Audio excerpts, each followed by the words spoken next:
What do you do with the people who just are lazy and they don't want to help themselves? Yeah. And they're there. They are not lazy. They're lost.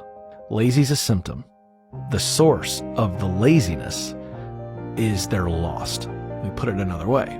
The person that presents as lazy, the young man, maybe your husband, ladies, I've gotten this call before, they're not lazy, they're lost. In other words, if you look at the science behind of why we procrastinate, a large portion of procrastination is depression. And I can't think of a more debilitating emotional state than feeling lost. I remember as a kid going to a department store with my mom and dad once, one of my earliest memories. And you know those circular things where clothes are all around the rack, and picture being a little guy, you know.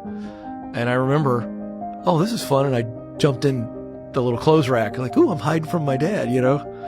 And thought this was kind of fun. And then I was like, oh, he's not looking for me, I better pop out. Popped out, my dad's nowhere to be seen. Now when you're 5 or 6 and you can't even see over the clothes rack and you're just staring, I can imagine the fear and panic that came over me, and I began to cry and yell for my dad's name. Okay, I'm trying to take us to that emotion because that's a very real emotion for, let's take a young man or a married man that's got a family, and all of a sudden he realizes, I don't know where I'm supposed to go.